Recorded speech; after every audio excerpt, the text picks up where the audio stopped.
Welcome, everyone, to Vibrations and Manifestations, episode 28, our deep dive into the workshop of virtual reality. I'm Jared. And I'm Alicia. Today, we're diving deep into a really powerful tool, actually, something for shaping your reality. Yes, the virtual reality workshop. Mm. Sounds maybe a little out there. A little bit, yeah. And it's important right off the bat for you, our listener, to get that we're not talking about, putting on a headset or anything like that. Like, no tech involved. No tech.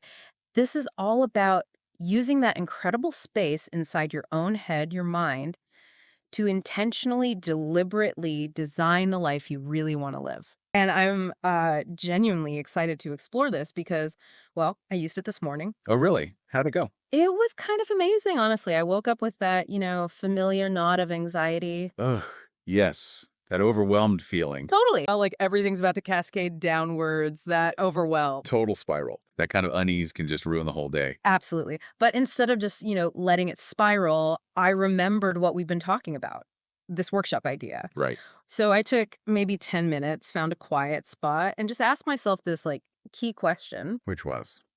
If today unfolded in the absolute best way possible, what would that look like? And more importantly, what would it feel like? Ah, the feeling part. Ooh, Crucial. totally crucial. I wasn't trying to be logical or think about yesterday or anything, just pure positive imagination. Letting it run wild a bit. Yeah. So, what came up? What did you focus on?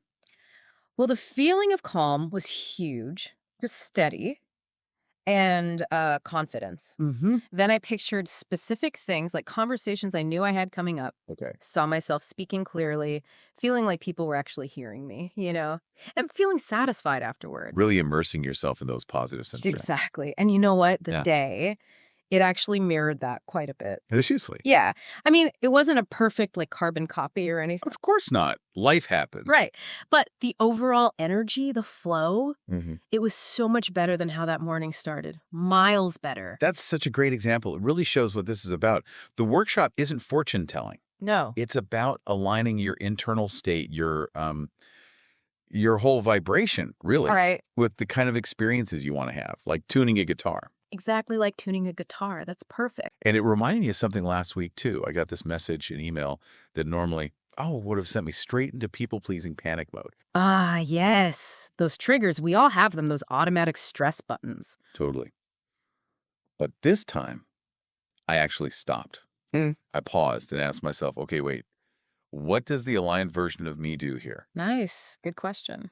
And I kind of mentally stepped into my workshop space. I pictured myself handling it calmly, confidently, with clear boundaries, but also like compassion. I literally rehearsed the conversation in my head, the tone, my body language, everything. So you did a mental simulation, but from your desired state. Exactly. And when the actual interaction happened later, it went almost exactly like my mental rehearsal. So much better than if I just reacted from that stressed out place. See, these examples just nail the core idea, don't they? The virtual reality workshop is about rehearsal of a reaction. Yeah. It's about calibration. You're priming your vibration before you step into the situation. That's it, exactly. Priming the vibration. So that's what this deep dive is all about. We're going to get into how you can actually build your own workshop, what you should put in there for it to be really effective, and maybe just as important, what stuff you need to consciously keep out. And stick around, because later on, we're actually going to guide you through a short visualization so you can get a direct feel for what your own personal workshop is like. Okay, let's dig in then. We're going to explore two really fascinating, though, yes, seemingly different ways to approach this. Okay. We want to pull out the core ideas and see how they might actually help you intentionally create a reality that feels, well, better, more positive. Exactly. So we're going to look at the Abraham Hicks workshop philosophy, specifically their idea of a virtual reality game. Right. It's designed purely to shift how you feel. Right. That feeling state. And then we'll kind of compare and contrast that with this other idea, creating your own personal virtual reality workshop, like a mental space you build for deliberately designing what you want to experience. The Abraham Hicks view is that the asking part, telling the universe what you want, Yeah. that's already done. It's like you've placed a standing order. Right. The order's in. So the real work, or maybe the real focus, needs to shift.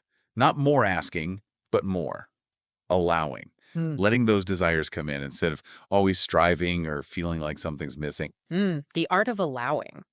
And that's exactly where this virtual reality idea fits in, isn't it? Yeah, tell us about that. It's presented as a very deliberate practice, almost like a game you play in your mind. A game. Yeah, where you intentionally, consciously focus on thoughts that just feel good.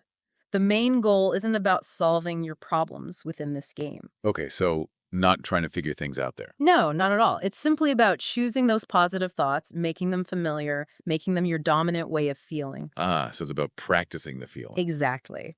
The real power here seems to be in these brief but deliberate moments of positive focus. Just enough to shift your baseline feeling. So you're consciously directing your attention where you want it to go, rather than just letting those old, maybe negative thought habits run the show. Right. Instead of defaulting to worry or frustration, which happens, unintentionally for a lot of us, Mhm. the aim is to make feeling good more automatic. Your default setting, your dominant vibration. Okay, dominant vibration, I get that. So how do they actually suggest we play this virtual reality game? What are the, like, rules? Well, it's pretty specific, actually. Quite structured. First step, choose a place and a time in your mind that just naturally feels good to you. Like a favorite vacation spot? Or maybe just sitting by a fireplace? Could be anything. Somewhere you can easily imagine feeling good, even if it's just for a minute or two. It's about setting a positive mental stage. Okay, Just focusing on those pleasant details, the place, the season, the time of day, that alone starts to nudge your mood up a bit. makes sense. What's next? Then you consciously decide on a positive feeling you want to experience while you're there in your mind. So you choose the emotion, like joy or peace or excitement. Exactly. And another piece is deciding who's there. Are you alone or are you with specific people who add to that good feeling? You choose. Okay, so you control the whole scene. Place, time, feeling, company. You got it. Yeah. And then comes the really crucial part. You mentally express a strong positive emotion within that scene. Like you say something. Yeah, you might imagine saying something out loud to the people there, or even just feel it intensely inside. Something that really conveys that peak feeling like, wow, this is amazing, or life is so good. Then, do you stay there? No, and this is important. Then you briefly disengage, you get out. Get out. Why? The emphasis is on short, frequent bursts, like you said before. Get in, feel good, get out. Ah, okay. So it's not about creating some long, elaborate daydream you get lost in. Not at all. It's more like quick hits of positive feeling throughout the day, little vibrational tune-ups. Tune-ups. I like that. And the purpose behind these quick hits. The underlying point is to identify a chosen feeling state like joy or appreciation and actively practice feeling it. Practice. By doing this repeatedly, even for short moments, you start to make that feeling of well-being more familiar, more accessible in your general life. Which then makes it easier to be in that state of allowing, right, allowing what you want. That's the idea. You're essentially determining and practicing a chosen vibration. And they really stress, don't they, that you shouldn't try to fix your problems inside this virtual reality. Absolutely critical point. It's not a problem-solving space. It's purely for establishing and reinforcing that good feeling. No analyzing aloud. Because going back to what you said, deliberate creation, according to Abraham Hicks, is less about pushing and efforting. And much more about that art of allowing. It's about getting yourself emotionally or vibrationally aligned with what they call your source energy, your core self, that inherent well-being. And the negative feelings, then, are just indicators that you're sort of out of sync, vibrational disharmony with that true self. That's the framework. And the universe, in this perspective, is always just matching your dominant vibration. It brings you experiences that resonate with how you predominantly feel. So that makes it really important to notice even the small shifts, doesn't it? Like if you start to feel just a tiny bit better after doing this game, Yes. Acknowledging that, appreciating that little bit of relief or improvement, that actually helps build positive momentum. You notice it, you feel good about noticing it, and it grows. okay, this ties into that advice you sometimes hear about dealing with unwanted stuff, like, say, being in debt. Mm-hmm.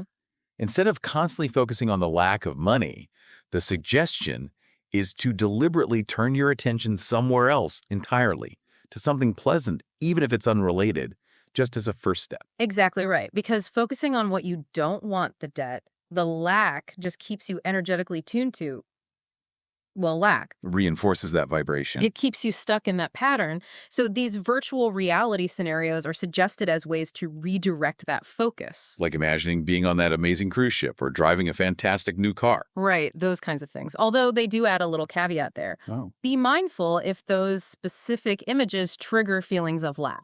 Like, If imagining the new car immediately makes you think, but I can't afford it, then maybe that's not the best virtual reality for you right now. So the key is finding a thought, an image that genuinely feels good without activating those lurking negative associations about what's missing. Precisely.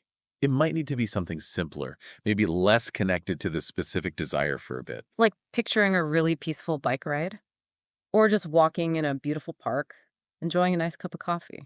Yeah, exactly. Things that are just inherently pleasant. It's about feeling your way to a thought that feels good, that doesn't have that negative hook in it for you. They use that example, I think, of a picnic by a lake. Yes, that's a great one.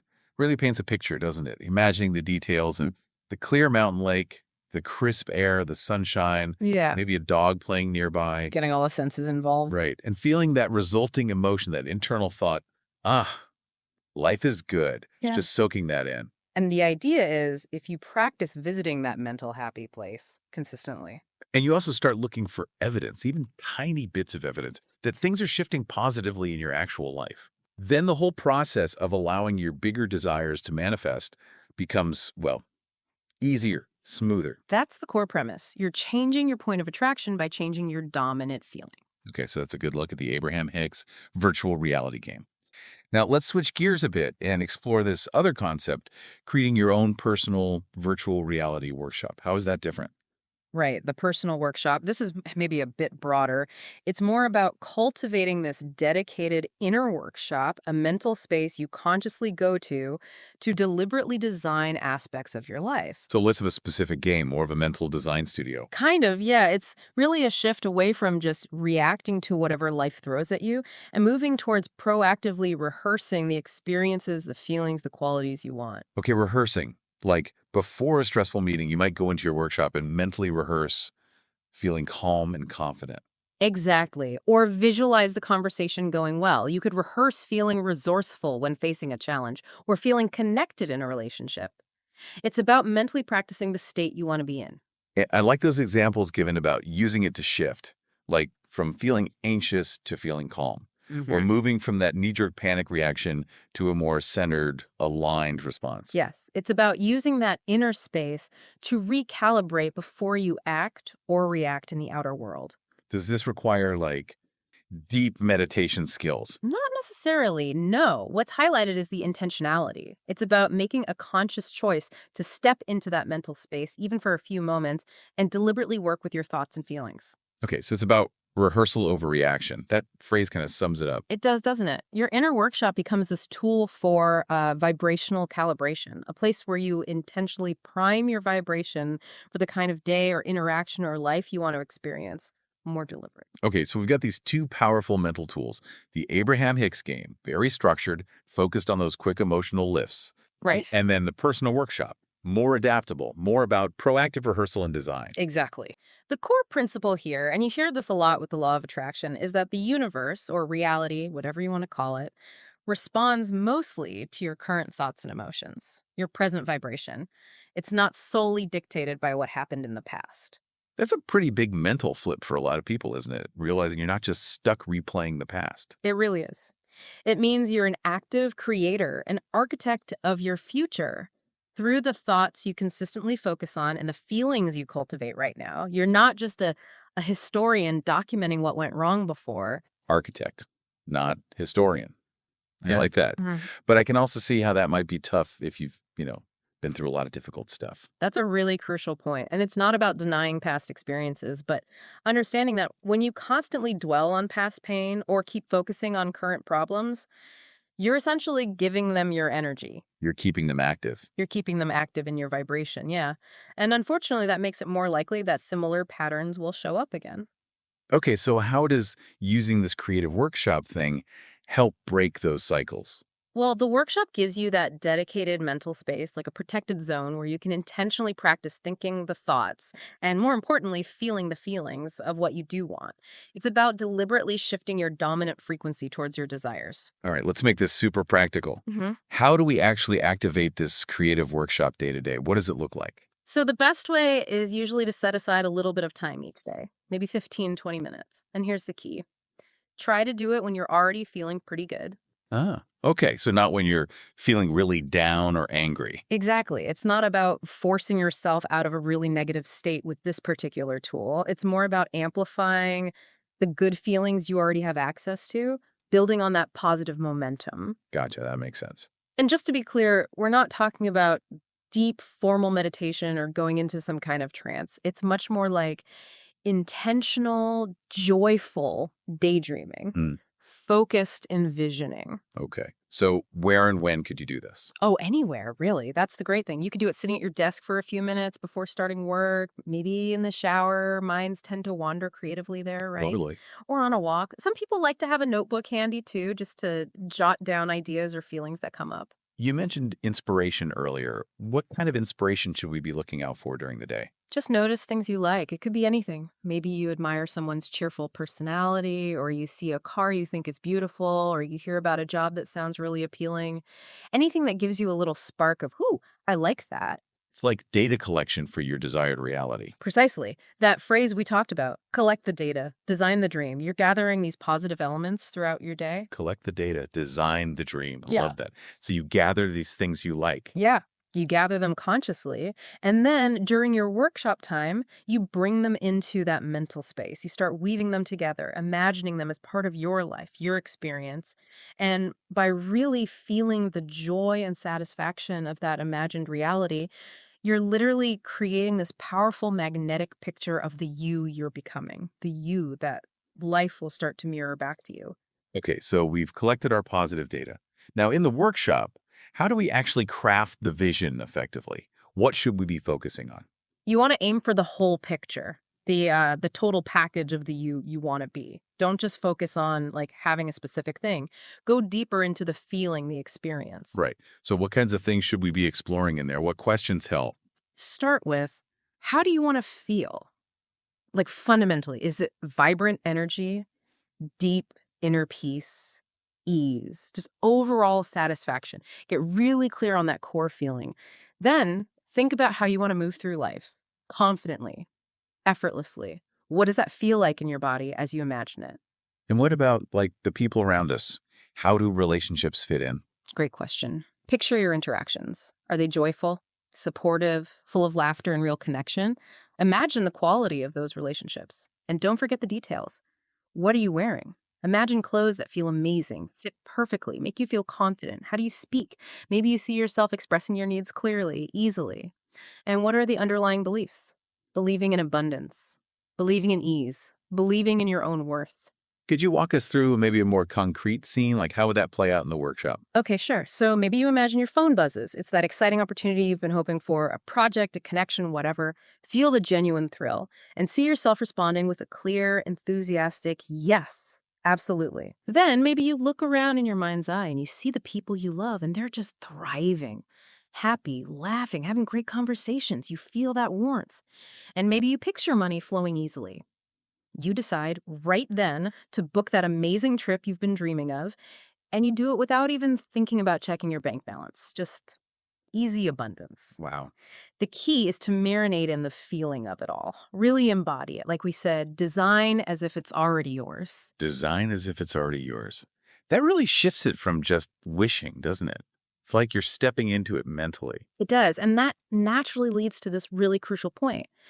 Those old vibrations, the unhelpful ones from past stuff, they don't have to dictate your future. So we're not actually doomed to repeat the past. Not at all. You absolutely have the power right now to choose new thought patterns, to write like new scripts for yourself instead of just hitting replay on the old negative stuff, those recycled wounds. So even if some negative patterns feel really ingrained, the workshop is a place to actively overwrite them. Yes, absolutely. You are not bound by what has been.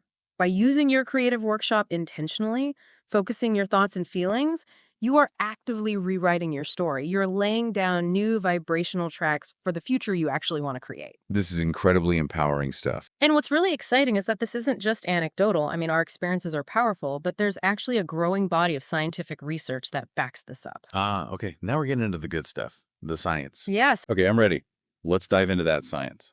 What actually makes visualization work? Why is it such a potent tool? Well, okay, at a really fundamental level, when you vividly imagine doing something or experiencing something, your brain activates many of the exact same neural pathways. As if you were actually doing it. Pretty much, yeah. Especially areas involved in reward, like the nucleus accumbens, and motivation, like the ventromedial prefrontal cortex. So picturing success literally lights up the parts of your brain associated with achieving it and feeling good about it. Oh, okay. This actually strengthens those neural connections, making the goal feel more achievable, more real, more compelling.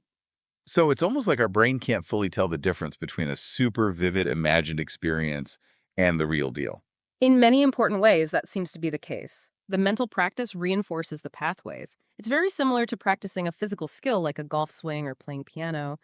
The more you rehearse it mentally, the stronger those mental muscles become for that specific action or state. That makes complete sense. So it's not just fluff, it's actually building the neurological scaffolding for what you want. Exactly. Scaffolding is a great word for it. It turns out there's actually a ton of scientific research that supports the power of these kinds of mental techniques for influencing our reality and improving well-being.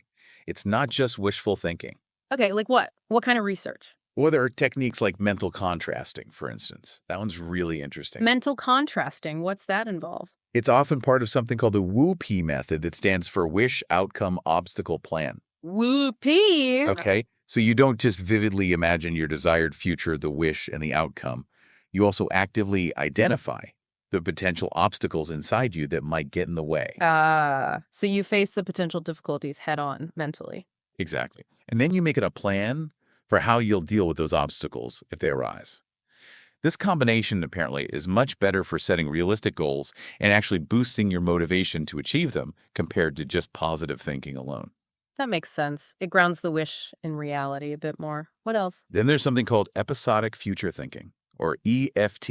EFT. This involves really vividly imagining specific personal events happening in the future, like picturing yourself crossing the finish line of a race or getting that job offer. So making the future feel more real. Yes. And research suggests that when you do this, those future rewards feel more tangible, more immediate. And that feeling can actually motivate you to make better choices now, like choosing the workout over the couch, because you can almost feel the future satisfaction. I can see that. If future feels good and real, you're more likely to do the work today. Right. And there's also just the general idea of prospection, mentally simulating future events. Hmm. We do this naturally to some extent when we plan, but doing it deliberately helps us anticipate outcomes better, refine our plans, and keep our actions aligned with where we want to go. It's kind of like running a simulation in your head. Exactly. And think about sports psychology. Visualization is standard practice for elite athletes, isn't it? Oh, absolutely. Mentally rehearsing their performance over and over. And it works. Because mentally practicing those movements, those scenarios, it actually activates similar neural pathways in the brain as doing the real thing. It builds muscle memory, boosts confidence. It's pretty amazing how the brain doesn't always distinguish strongly between vivid imagination and reality. It really is. And there are practical ways you can integrate these scientific ideas, like dedicating maybe 15, 20 minutes a day to focused visualization. Really bring in all your senses. What do you see, hear, smell, feel? Make it vivid. And using that WOOP technique you mentioned, actually writing down your wish, the best outcome, the key inner obstacle, and your plan. Yeah, making it concrete. Or regularly practicing that episodic future thinking, focusing not just on the event, but on the emotions of achieving it. How will you feel? And what's happening in the brain when we do this? Is there a neurological basis? Oh yeah, definitely. Brain scans show that when you vividly imagine something, especially something rewarding, your brain activates regions involved in reward and motivation, similar areas that light up when you actually experience it. So you're kind of pre-paving the neural pathways for success. That's a great way to put it. You're strengthening those connections. And then there's the reticular activating system, the RAS. CRAS. What's that? It's like the brain's filter or gatekeeper for information. It decides what gets your attention. Visualization seems to prime the RAS. How so? It essentially trains your brain to start noticing things in your environment that are relevant to your goal. Opportunities, resources, information you might have otherwise missed. Your brain starts searching for matches to what you've been visualizing. So you literally start seeing more possibilities related to your goal. That's the theory, yeah. But science also makes some important distinctions about what kind of visualization is most effective. Okay, like what? Research suggests that process-focused visualization often works better than just outcome fantasy, Mean. meaning it's generally more effective to visualize the steps you'll take to achieve the goal, the process, rather than just fantasizing about the end result without thinking about how you'll get there. Right. Imagining the work, not just the win. Exactly. And that ties into another technique, MCII, mental contrasting, with implementation intentions. Okay, that's a mouthful. MCII. Oh, yeah. It basically combines visualizing the desired future, mental contrasting, with identifying obstacles and creating specific if-then plans. If obstacle X arises, then I will do action Y. That structure seems really effective for goal attainment. So it's visualization plus proactive planning for roadblocks. Pretty much. There's also research on using emotionally engaged mental rehearsal, like guided imagery and cognitive behavioral therapy, to reduce anxiety. How does that work? By mentally simulating successfully navigating a feared situation, you can actually lessen the fear response and build confidence before you even face it in reality. Practicing success in your mind first. Yeah. And one more interesting concept is future self-continuity. Future self continuity. Basically, the more connected you feel to the person you'll be in the future, the more likely you are to make decisions today that benefit that future self, like saving money or eating healthier. Ah, so bridging the gap between now you and future you. Right. And some research suggests that visualizing your future self, maybe even from a third-person perspective sometimes, can help create that connection and even provide some psychological distance from current problems. Interesting. But you mentioned potential downsides too. Just pure positive fantasy isn't always helpful. Correct.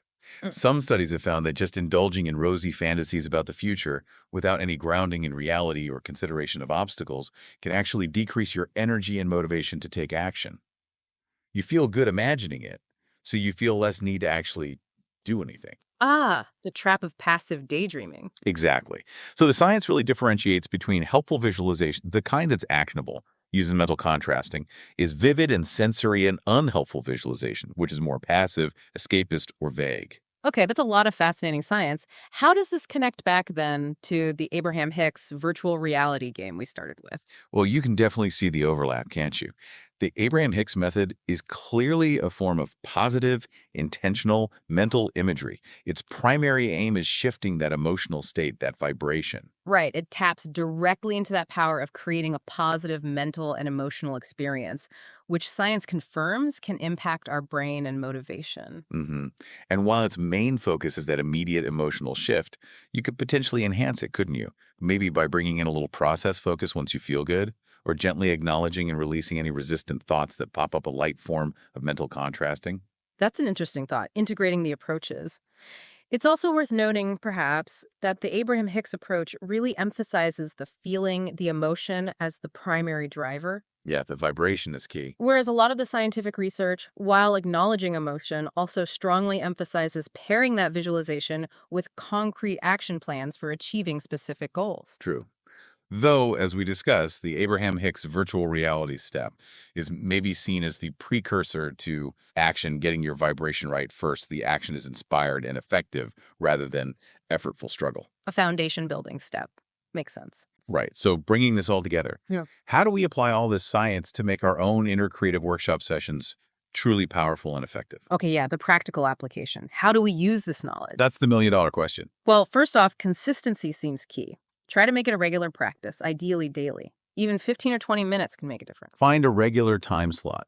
Exactly. And maybe try doing it when you're already feeling reasonably okay or good.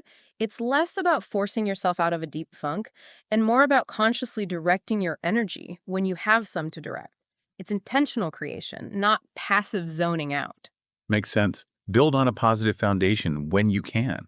And I think it helps to sort of gather inspiration throughout your day, What? right? Oh, absolutely. Notice moments, feelings, sights, sounds that resonate with the life you want to build. Maybe it's seeing someone express confidence or feeling a moment of peace or admiring a beautiful design. Collect these little bits of inspiration. Like ingredients. Yeah, ingredients for your workshop vision. Bring them in consciously.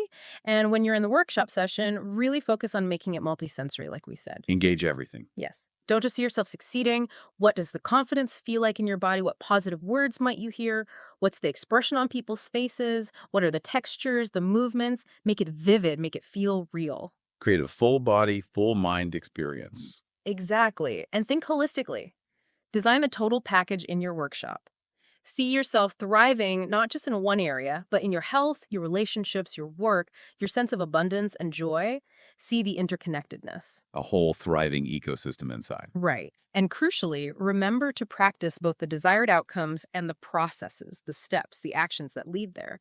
Mentally rehearse the how as much as the what. So not just seeing myself give a great presentation, but rehearsing how I prepare, how I handle questions, how I speak calmly and clearly. Exactly that. You're becoming the architect of your experience, designing it with intention from the inside out, rather than just letting life happen to you. Okay, this has given me a ton of practical ideas for upgrading my own workshop time. It feels much more concrete now. Good. And to help everyone listening really solidify this, maybe we can offer 3 key action steps. Great idea. Let's make it super practical. Okay, action step 1. Make using your workshop a daily habit. Set that recurring time, whatever works for you, morning, evening, lunch break. Consistency builds those neural pathways. Got it. Daily practice. Second, actively catch yourself when you fall into those negative mental rehearsals, those worry loops we talked about. We're always running simulations in our heads, often unconsciously. Right. We default to the negative sometimes. Exactly. So become aware of that. When you catch a negative loop, consciously pause and deliberately choose the positive outcome, the desired process that you want to rehearse instead. Take control of the mental simulator. Catch and shift. I like that. And finally, step 3. Start living as if you are already in rehearsal for the best possible version of yourself and your life. Embody the energy of your vision as much as you can in your day-to-day. Show up to interactions, make choices, carry yourself like the person you are becoming in your workshop. Align your energy now. Live as if. That's powerful. Acting from the vision, not just towards it. Exactly. It's about tuning your vibration, your internal state, to match the reality you're creating, even as it's still unfolding. This whole conversation has been so illuminating. It takes visualization out of the realm of, maybe woo-woo for some people, and grounds it in actual science and really practical steps. Absolutely. It's about understanding and then harnessing the incredible innate power of our own minds to consciously co-create our experience of life. Such a powerful perspective. And as we promised earlier, now we want to actually guide you, our listener, through a short visualization, a chance to step into your very own virtual reality workshop. That's right. So this is your chance to feel it directly. If you can, find a place where you can sit or lie down comfortably for just a few minutes without being disturbed. And if it feels okay for you, go ahead and gently close your eyes. Just let your attention turn inward. Okay, let's start with a nice, slow, deep breath in and just gently let it go. And again, breathing in fully. And exhaling slowly, releasing any tension you might be holding. Now, using your imagination, just picture yourself stepping into a space built just for you. What does it look like? Maybe it's a beautiful, sun-drenched studio just filled with light and creative energy. Or perhaps it's more like a sleek, high-tech command center where you feel totally capable and in control. Could even be a really cozy, quiet nook in nature, maybe in the mountains, warm and safe. Whatever comes to mind, just notice how it feels. Does it feel right? Does it feel like yours? Take a moment to settle into that feeling. Now imagine somewhere in this space, maybe on a table or a surface, you see those little bits and pieces we talked about collecting from your day. Little glimmers of things you liked, maybe that friendly smile you saw or the image of that car, or just that abstract feeling of freedom you want more of. Gently, in your mind, gather these pieces like you're collecting little sparks of inspiration. And as you hold them, start to weave them into a scene. See yourself in this scene, just radiating health and vitality. Moving through your world with a wonderful sense of ease. Picture yourself walking tall, feeling confident. Imagine being greeted warmly wherever you go, people genuinely happy to see you. Notice what you're wearing. Clothes that fit perfectly, feel wonderful, and express who you are. Feel how light and energized your body is. Healthy, strong. Now imagine your phone gives a gentle buzz. You glance at it, and there it is, that exciting opportunity you visualized earlier. It's here. Feel that wave of genuine joy and knowing. See yourself respond with confidence. Yes, this is wonderful. Look around again in your scene. See the people you care about. They're thriving too. Happy, healthy, laughing. Hear the sound of joyful chatter. Feel that sense of abundance flowing naturally.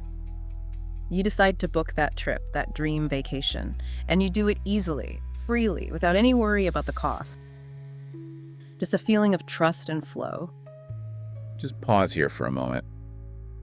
Let yourself soak in this feeling of deep satisfaction. Gratitude, maybe. Really understand in this moment that this reality, this experience is unfolding because you chose it. You designed it right here in your workshop. Okay, take one more deep, fulfilling breath in. Hold on to this feeling, this vision. Let that sense of joy and possibility just fill you up. Maybe let a little smile come to your face if that feels good. And then whenever you feel ready, you can gently open your eyes, bringing that wonderful feeling, that powerful vision back with you into your day. Wow. Okay, so hopefully you got a real taste of your own creative workshop there. Okay, so let's try to bring it all together now. Comparing and contrasting these two ideas, the Abraham Hicks game and the personal workshop. Okay.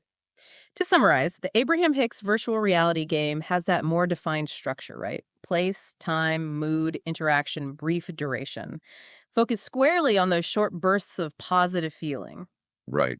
While the personal virtual reality workshop concept feels more, well, flexible, more like a general mental space you can use for a wider range of things, rehearsing specific scenarios, designing desired qualities, problem solving, maybe goal setting. Exactly.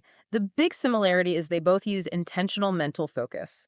They both aim to create positive emotional states as a primary lever for influencing your future experience. They're both tools for shaping reality from the inside out. For sure. The difference is more in the specific structure and maybe the primary application. The game is like a targeted technique for immediate emotional upliftment and vibrational tuning.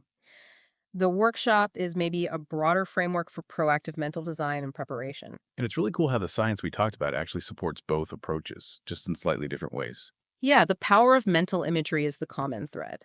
And then the benefits of structured techniques like WOOP or MCII could definitely be incorporated into that more flexible personal workshop space. So maybe you could see the Abraham Hicks method as like a really effective first step, learning how to consciously shift your feeling state on demand. That feels right. It's like building the foundational skill of emotional self-regulation through positive focus. And then the personal workshop can build on that, maybe incorporating more targeted rehearsal or planning for specific goals, using that positive feeling state as the launch pad. Okay. Now, the big question is, how do we really weave this into daily life so it makes a difference? Consistency is really the name of the game. Like we said, aiming for that 15, 20 minutes each day. Short, regular visits are usually much more powerful than, one long session once a week. And remembering to go in with that positive feeling, right? That seems crucial. It really is. Try to approach your workshop time feeling uplifted, lighthearted, positive. If you're feeling really, really low, it's probably not the best time for this specific practice.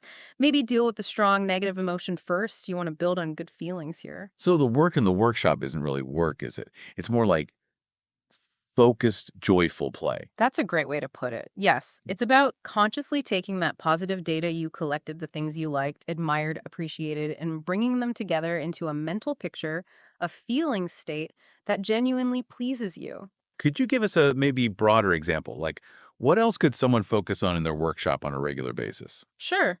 You could start by just enjoying being in your workshop space, appreciating having this time for yourself. Then see yourself as that total package, whole, complete, designed by you, feeling full of energy, moving easily through life. Like navigating everyday stuff smoothly. Exactly. Getting in and out of the car feeling good, walking into buildings feeling confident, conversations flowing easily, just moving through your day with this underlying sense of well-being. You could also focus on attracting people who are harmonious, who resonate with you, and becoming more aware of your own true desires. What about specifics, like travel or how you feel when you arrive somewhere? Yeah, absolutely. Picture yourself arriving at destinations feeling fantastic, healthy, refreshed, on time, wearing clothes that make you feel great, and really anchor into feeling pleased with yourself, regardless of what anyone else thinks. And the big ones like money and health. Definitely. Envision unlimited resources. Picture your bank account reflecting abundance, feeling total financial freedom, making decisions purely from desire, not from lack or limitation. Know yourself as a magnet for prosperity. Same with health. See yourself embodying vibrant health.